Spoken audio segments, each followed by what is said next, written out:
चलिए आज चलते हैं विलियम शेक्सपियर के सबसे कॉम्प्लेक्स और कह सकते हैं सबसे यादगार नाटकों में से एक वेनिस का सौदागर की दुनिया में।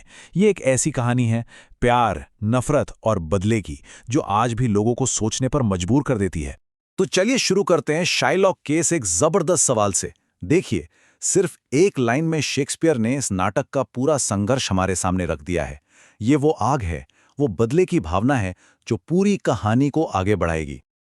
लेकिन बदले की बात करने से पहले थोड़ा माहौल को समझते हैं। हमारी कहानी शुरू होती है वेनिस की चहल पहल वाली सड़कों पर, जहां प्यार और पैसा दोनों एक दूसरे से टकराने वाले हैं। तो कहानी के दो अहम किरदार हैं और दोनों ही अपनी अपनी मुश्किलों में फंसे हुए हैं। एक तरफ है बसेनियो, एक रईस जिसके शौक तो बड़े हैं पर जेब बिल्कुल खाली है, और वो पोर्शिया नाम की एक खूबसूरत लड़की का दिल जीतना चाहता है। वहीं दूसरी तरफ पोर्शिया खुद एक पहेली में फंसी हुई है। उसके पिता ने मरने से पहले एक ऐसी अजीब वसीयत बनाई है जो उसके भविष्य को कंट्रोल कर रही है। तो ऐसे में बैसिनियो की मदद के लिए कौन आगे आता है? उसका सबसे अच्छा दोस्त एंटोनियो, जो वेनिस का एक बहुत अमीर सौदागर है, और दोस्ती भी ऐसी कि वो अपने दोस्त के लिए सब कुछ दांव पर लगाने को तैयार है। बस एक ही प्रॉब्लम है, एंटोनियो का सारा पैसा इस वक्त समुद्र में उसके व्यापारिक जहाजों में लगा हुआ है। पोर्शिया का दिल जीतने और उससे शादी करने के लिए बसेनियो को चाहिए 3000 डुकाट्स, जो उस जमाने में एक बहुत बहुत बड़ी रकम हुआ करती थी। तो एंटोनियो की अच्छी साख के दम पर वो दोनों पैसे उधार लेने निकल पड़ते हैं, और यही वो कर्ज है जो पूरी कहानी का रुख मोड़ देगा। और बस यहीं से कहानी एक बहुत ही कह सकते हैं गहरा मोड़ लेती है। पैसे उधार देने वाले की तलाश में वो पहुंचते हैं शाइलॉक के दरवाजे पर, एक ऐसा आदमी जिसके पास एंटोनियो से बदला लेने की अपनी ही वजह थी। और वो जो सौदा सामने रखता है वो वेनिस के इतिहास का सबसे खतरनाक सौदा बनने वाला था। अब एक बात समझनी बहुत जरूरी है, ये सिर्फ एक बिजनेस डील नहीं थी, ये मामला पर्सनल था। शाइलॉक के पास एंटोनियो से नफरत करने की कई वजहें थीं। एंटोनियो ने सिर्फ बिना ब्याज के पैसे देकर उसका धंधा ही खराब नहीं किया था, बल्कि सरेआम उसकी बेइज्जती की थी, उस पर थूपा था और उसके यहूदी होने की वजह से उसे गालियां भी दी थीं। तो इसी नफरत और कड़वाहट के बीच शाइलॉक एक ऐसा प्रस्ताव रखता है जिसके बारे में सुनकर कोई भी चौंक जाए। वो कहता है, ठीक है, मैं बिना ब्याज के पैसे दूंगा, लेकिन अगर कर्ज टाइम पर नहीं चुकाया गया तो जुर्माने के तौर पर एंटोनियो के शरीर से 1 पाउंड मांस लिया जाएगा। एंटोनियो को पूरा भरोसा था कि उसके जहाज वक्त पर लौट आएंगे, और वो इस मजेदार बंधन के लिए हां कर देता है। एक ऐसा फैसला जिसका उसे बहुत पछतावा होने वाला था। अब देखिए, वेनिस में जब यह भयानक सौदा हो रहा था, ठीक उसी वक्त 2 और ऐसी बातें हो रही थीं जो टेंशन को और बढ़ा देंगी और एंटोनियो की किस्मत पर ताला लगा देंगी। तो बेलेमोंट में पोर्शिया से शादी करने वालों की लाइन लगी है, लेकिन एक शर्त है। उसके पिता की वसीयत के मुताबिक जो भी उससे शादी करना चाहता है उसे 3 संदूकों सोने, चांदी और सीसे में से सही संदूक चुनना होगा।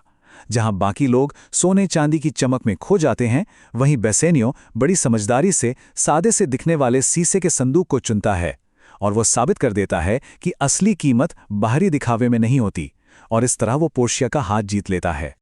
एक तरफ तो ये लव स्टोरी पूरी हो रही थी, लेकिन दूसरी तरफ वेनिस में शाइलॉक पर मानो पहाड़ टूट पड़ता है। उसकी अपनी बेटी जेसिका एक ईसाई लड़के के साथ भाग जाती है, और जाते जाते अपने पिता के ढेर सारे पैसे और गहने भी साथ ले जाती है। शाइलॉक का वो मशहूर डायलॉग उसकी तकलीफ को दिखाता है।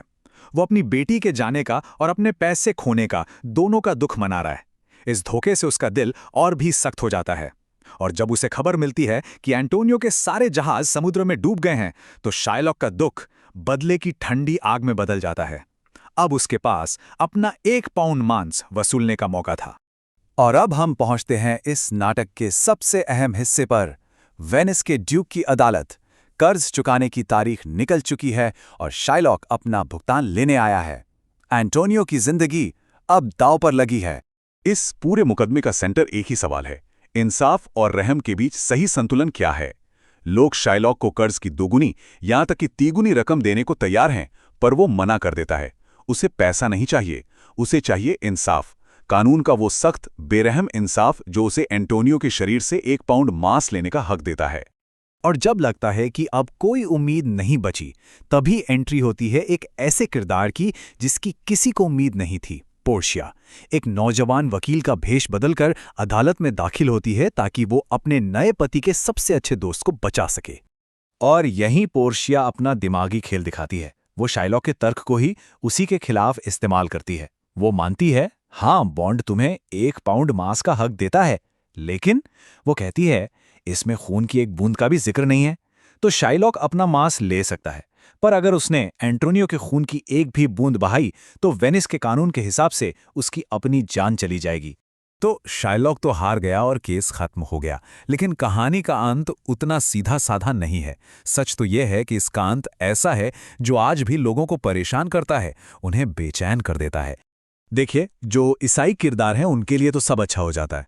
प्रेमियों की शादी हो जाती है, एंटोनियो के डूबे हुए जहाज भी चमत्कार की तरह वापस आ जाते हैं।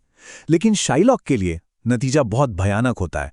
वो अपनी सारी जायदाद खो देता है और सबसे बड़ी बात, उसे जबरदस्ती ईसाई धर्म अपनाने पर मजबूर किया जाता है। एक ऐसी सजा जो उससे उसकी दौलत से कहीं ज्यादा उसकी पहचान छीन लेती है। और यहीं आकर हम इस एक बड़े सवाल पर अटक जाते हैं, क्या वेनिस का सौदागर एक रोमांटिक कॉमेडी है जिसमें सबको वो मिलता है जिसके वो हकदार हैं, या फिर ये एक ट्रेजेडी है, एक ऐसे इंसान की कहानी जिसके साथ गलत हुआ और जिसने खुद भी गलत किया?